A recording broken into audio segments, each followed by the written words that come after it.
नमस्कार, आदाब, सत श्री अकाल, जय भीम, जोहार। हमारे साथ प्रशांत टंडन है। हम सब लोग प्रेस क्लब में जमा हैं। सैकड़ों की तादाद में पत्रकार आए हैं उन लोगों की गिरफ्तारी का विरोध करने के लिए जो सरकार की नीतियों पर सवाल उठाते हैं, जो जनतंत्र के हिमायत में जो लोग उन ताकतों पर सवाल उठाते हैं जो संवैधानिक व्यवस्था को कुचलना चाहती है। प्रशांत टंडन हमारे साथ हैं। प्रशांत जी, एक बात बताइए कि क्या अब मान लिया गया है कि मीडिया जो है जिस तरीके से काम कर रहा है, और मीडिया जब मैं कह रहा हूँ तो वो टेलीविज़न मीडिया है, वो प्रिंट मीडिया है, जो मुख्य धारा की मीडिया कहते हैं, वो कंप्लीट तरीके से सरेंडर कर चुका है, क्योंकि यहाँ पर बहुत कम तादाद है टीवी पत्रकारों के, इक्के दुक्के लोग हैं। देखिए, यहाँ पे जो आपको लोग दिख रहे हैं बहुत सीनियर लोग जिनके साथ नीचे उनकी गाइडेंस में मैंने काम किया। प्रेम शंकर झा भी थे जो कि प्रधानमंत्री वीपी सिंह के मीडिया सलाहकार थे। तमाम सारे सीनियर पत्रकार और संपादक, लक्ष्मी जी थे आज तक के संपादक, तमाम सारे सीनियर लोग यहाँ पे आए हुए। और वो क्यों आए हैं? वो इसलिए आए हैं क्योंकि जो कल हुआ प्रेस की आज़ादी पर जो हमला, वो मतलब हाल फिलहाल में आपको ऐसा बेशर्मी वाला हमला नहीं दिखाई देगा, पहली बात। दूसरा जो सवाल आपने कहा कि एक ब्रॉडकास्ट मीडिया है, वो ब्रॉडकास्ट मीडिया यहाँ नहीं दिखाई दे रहा है, ये कम दिखाई दे रहा है। लेकिन वो पत्रकारिता की परिभाषा क्या है? आप भी पत्रकार हैं, उन सारे चैनलों पे रहे हैं जिनकी बातें हो रही हैं। जर्नलिज्म का बेसिक काम सत्ता से सवाल पूछना है। सत्ता से अगर आप सवाल नहीं पूछ रहे हैं तो आप पत्रकार नहीं हैं, फिर आप विज्ञापन वाले हैं, या आप प्रोपेगेंडा चलाने वाले हैं, या पब्लिक रिलेशन वाले हैं। 2024 के लिए हो रहा है क्या? बड़ा सीधा सा मामला। बिल्कुल 2024 के लिए हो रहा है, पहली बात। दूसरी चीज़ देखिए, मीडिया के अंदर जो सामाजिक संरचना है उसको भी ध्यान देखिए, कॉरपोरेट हितों को ध्यान में रखिए आप।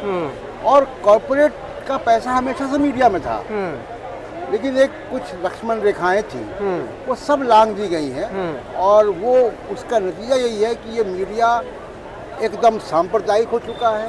ये संविधान के खिलाफ है। अगर आपको लोग मिल जाए, कभी आप बात करें उनसे, वो भारत के संविधान के साथ भी नहीं है।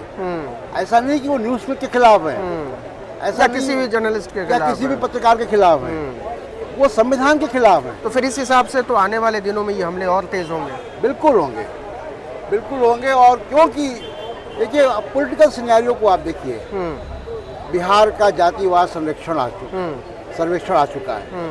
कांग्रेस पार्टी या तमाम विपक्षी पार्टियां जातिवाद सर्वेक्षण की जनसंख्या जनगणना की मांग कर रही हैं। इंडिया गठबंधन बन चुका है, उसका इम्पैक्ट हम देख चुके हैं कि इंडिया और भारत को लेकर कितना मुश्किल में। और प्रधानमंत्री का आप नैरेटिव लगातार देखिए भाषणों में किस तरह से वो कंफ्यूजन है। तो जाहिर सी बात है कि अब वो गठबंधन अगर हो रहा है और बन चुका है, उसकी 3-4 बैठकें हो चुकी हैं, तो हताशा है। उनको लग रहा है कि एक चुनौती मिलने वाली है बड़ी। और इसलिए आप देखिए कि तृणमूल कांग्रेस की महुआ मोइत्रा को कल पुलिस से घसीटवा दिया। अब जब हम बात कर रहे हैं तो अभिषेक बनर्जी जब मीटिंग में जाने वाले तभी ईडी पहुंच गया उनके घर।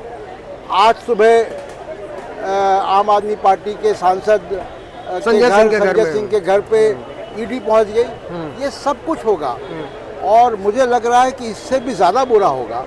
और आप देखिए कि वैसे ही नहीं 161वां नंबर आ गया है प्रेस फ्रीडम में हमारा, तो ये सब होगा और इसको रजिस्ट करना होगा। देखिए, ये देश की जनता को, आपका तो संविधान के आर्टिकल पे आपका प्रोग्राम का शो है, संविधान कह रहा है कि we the people, we the people, इसको खड़ा होना पड़ेगा, पत्रकारों के पक्ष में खड़ा होना पड़ेगा और संविधान के पक्ष में खड़ा होना पड़ेगा। मैं ये कह रहा हूँ कि मेरे पक्ष में खड़ा हो या आपके पक्ष में खड़ा हो, अपने पक्ष में खड़ा हो, अपने लोकतंत्र को बचाना है। एक आखिरी सवाल प्रशांत जी, आप इस पूरी लड़ाई का कोई लॉजिकल कंक्लूजन निकलता हुआ देख पा रहे हैं फिलहाल? देखिए, जो केस है न्यूज़ क्लिक के खिलाफ, न्यूज़ क्लिक के खिलाफ, मैं न्यूज़ क्लिक की बात नहीं कर रहा हूँ, मैं एक पूरा दमन की बात कर रहा हूँ, जो पत्रकारों की आवाज़ दबाने की कोशिश हो रही है। देखिए, लोकतंत्र में जो भी कुछ होगा वो राजनीतिक प्रक्रिया से होगा। राजनीतिक प्रक्रिया का एक बड़ा कैरियर, एक बड़ा स्टेक होल्डर पॉलिटिकल पार्टीज हैं।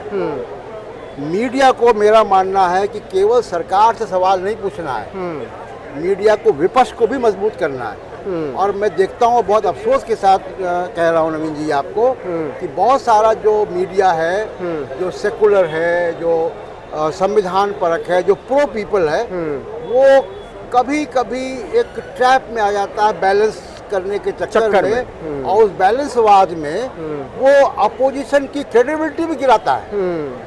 इसकी जरूरत नहीं है।